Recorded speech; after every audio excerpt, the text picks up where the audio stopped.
In today's episode, I'll discuss cheap suburbs worth buying in Newcastle. Now, for people in Newcastle, these suburbs aren't necessarily cheap, but they're the suburbs that you should buy in if you have the budget to, because they perform very well.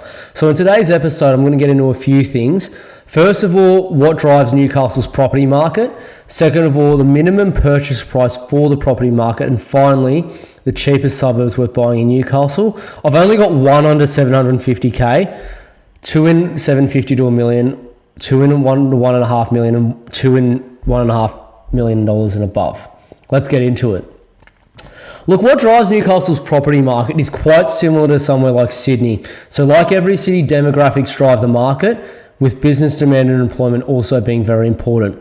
Walkability, access to the CBD and lifestyle areas is very important in Newcastle as well. And it's simply because it's a lot of Newcastle is kind of like a village-like city. A lot of the good suburbs are kind of like very villagey. School zones play a part. Not all of Newcastle has good schools or has access to schools, so it's important to know that as well. Shortage supply combined with an excess demand from a wealthy income demographic, and that's one of the key parts of where it's grown very well in Newcastle, so just consider that when buying there.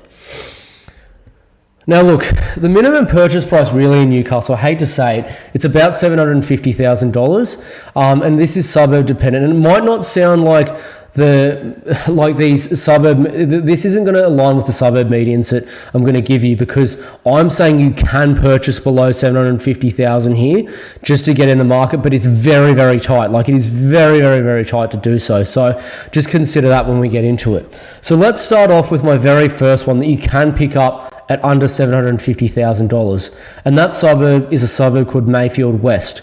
So Mayfield West, it's about 7 or so Ks west of the CBD. It's basically along Maitland Road out there, but it's quite a good suburb. It's developing quite a lot. And there's a lot of homes like this. You actually still, funny enough, and it's quite rare in Newcastle, do get brick, veneer and tile homes there, by which most of Newcastle is actually weatherboard and timber. That's pretty common because they're built sort of pre-war, a lot of them. But Mayfield West is a nice suburb. It's definitely changing its nature. Mayfield is definitely already going through it. Mayfield West is beginning to happen, and you'll see that just with the income demographics happening. So on the left is 2006 and on the right is 2021.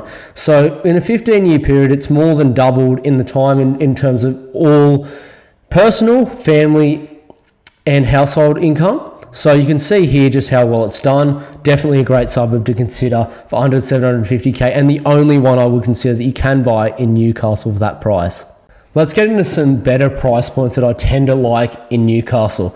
So it's $750k to $1 million, and I'm going to get into a suburb that I mention often, but the reason being is because it's such a good suburb to buy in, and that suburb is Tyers Hill. So Tyers Hill is basically one of the only inner west suburbs of Newcastle that does not flood at all. Like, no flooding here is way too high up. Well, when I say no flooding, I mean in the residential area. It's way too high up from Throsby Creek. It's called Tyers Hill for obvious reasons. So you're still picking up Tyers Hill for, it's closer to $1 million, but you're still getting good properties for around that. And the reason I like Tyers Hill is because of the ridiculous income you got in the suburb. So years and years ago, this was considered a very working class, kind of derelict area.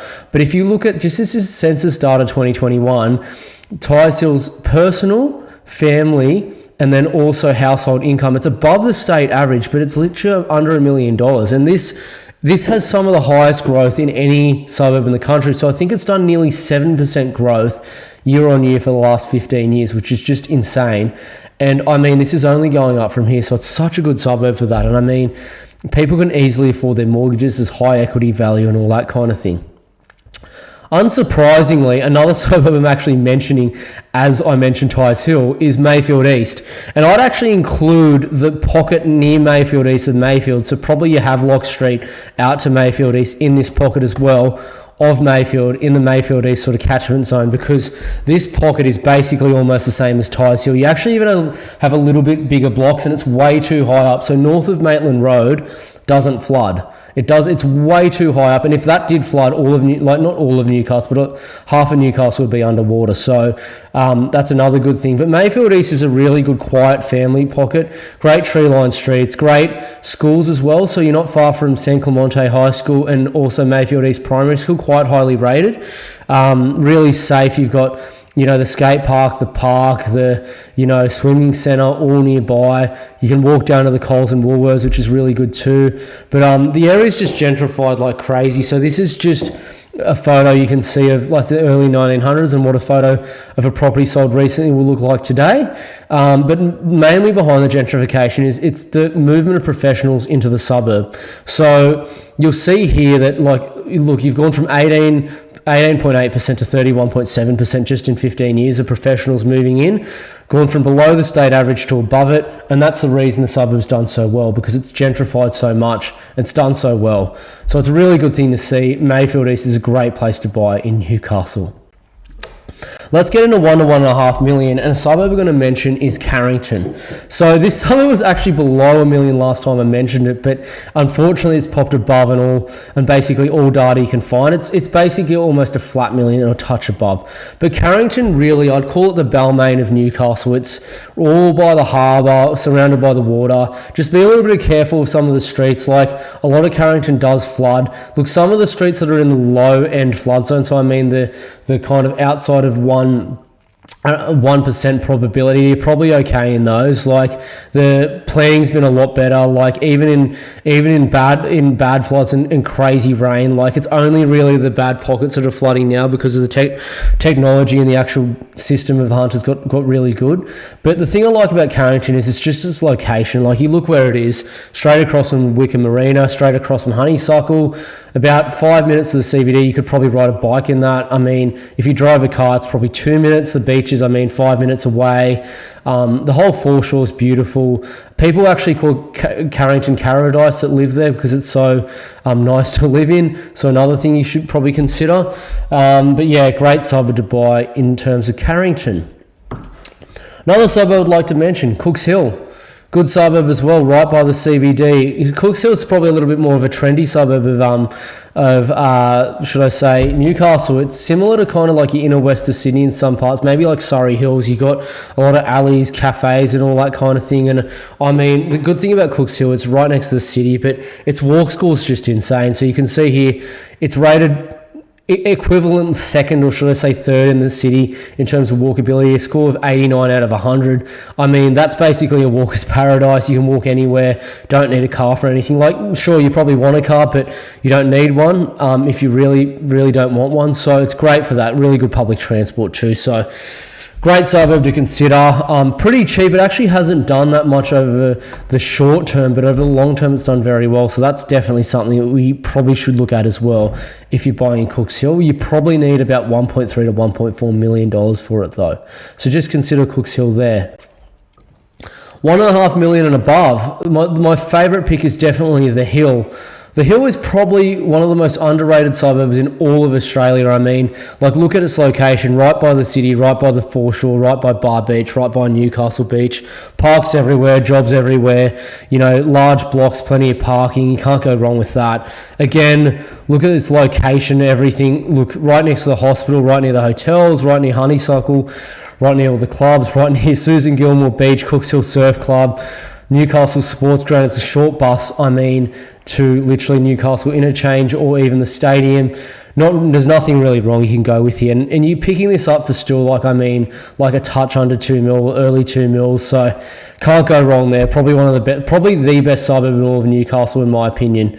The Hill's a good suburb.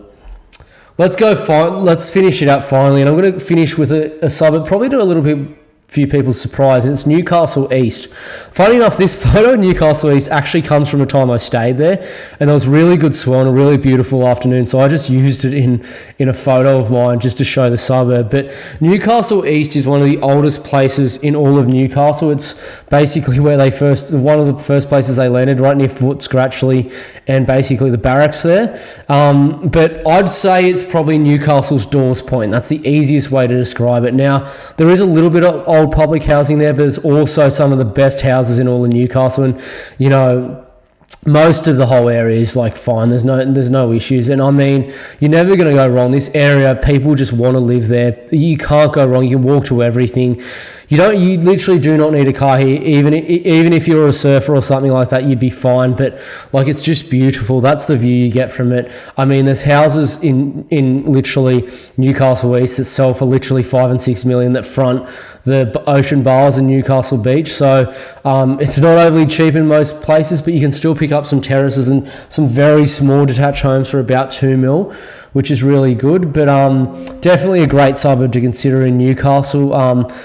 Anyway, that's the best suburbs I think we should buy. But look, for everyone watching, please subscribe to the channel. And if you're really serious about buying a property, please reach out either by booking me online or the contact details which are in the description below.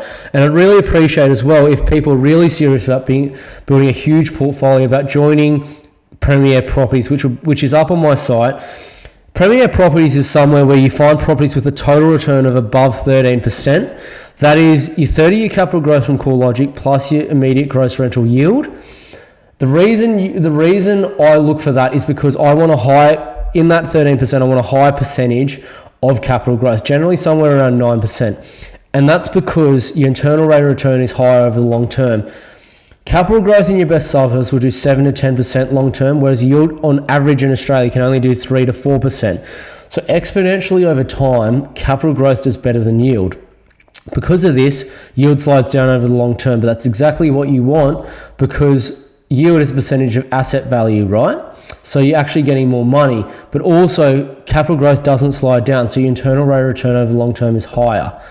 And if you need any confirmation of that, if it did 7 to 10% in terms of rental return, in terms of growth year on year, the average rent in Australia would be $2.5 to $3,000, and it's about $650 to $700 a week.